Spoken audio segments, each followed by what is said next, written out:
Welcome back dito sa ating video mga paps. So yung gagawin po natin dito, tayo po ay magpapalit po ng gutter dito po sa may kwartong ito. Yung pinakabubong niya mga paps, no, yung bandang likuran, yun po yung papalitan natin ng gutter.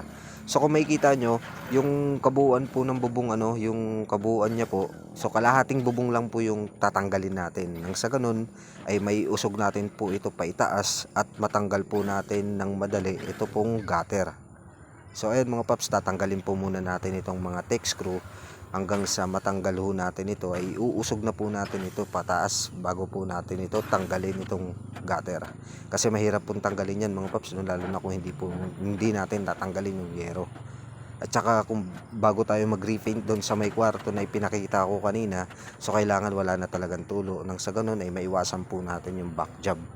Kasi mahirap naman po yung finish na po tayo sa ating mga trabaho tapos may babalikan pa tayo gawa po ng mga hindi po natin naisaayos muna bago po simulan yung mga ating gagawin. So halimbawa para maiwasan po yung back job, inuna po natin ito, no? Kasi ito po yung talaga yung pinaka may problema. Ayan. So dahan-dahanin lang po natin na matanggal ito. Tapos ang ipapalit natin dito mga paps na gutter, ito po ay stainless 8 yung haba, tapos Spanish gutter po yung kanyang disenyo. Tapos yung kapal naman po ay 0.4 ang kapal niya, no.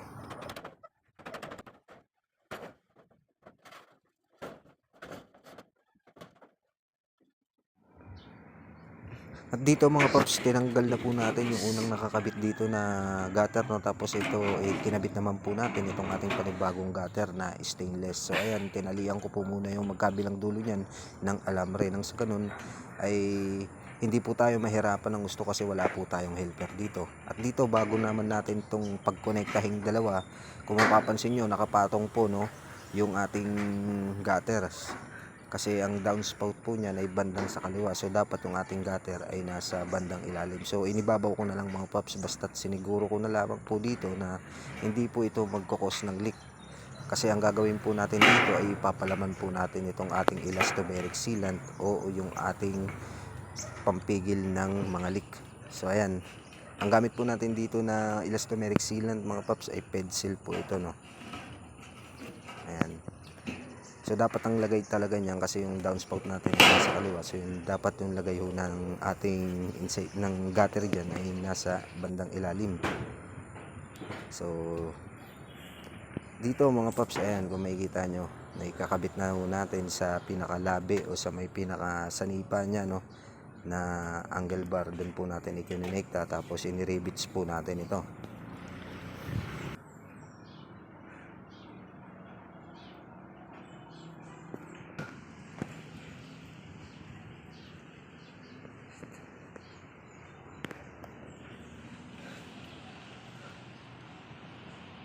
Ayan mga paps, dito dumadaan yung tubig, oh. Ayan, oh.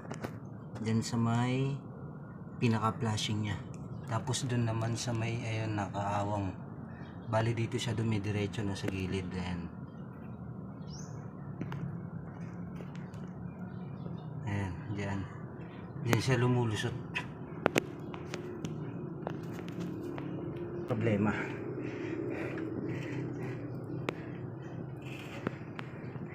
Medyo marumi na rin. Tapos ito kung makikita nyo, no, bali tinanggal ho natin yung mga yero para may usog dito pa taas. Tapos may kabit natin itong bagong gutter. Ayan, stainless po itong ating ginamit rito.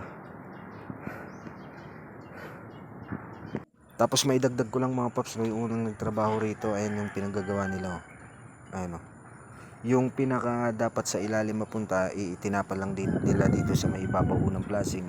Kaya nang mangyari ho yung ulan, lumulusot doon tapos dumadaan mo doon sa may pinaka. Ito na mga paps, nakabit na natin, no, yung ating stainless na Spanish gutter. Ayan. Ang kulang na lang rito mga paps ay langgweta. Lalagyan natin na langgweta gamit ho itong plain sheet. Babatakan natin to ng magkabila ng tansi pati doon para makuha natin yung kadiretsuhan. Pero bago natin batakan yan, ipipix muna natin yung magkabilang dulo para diretsong diretso. Hindi pa tayo nakapaglagay ng downspout.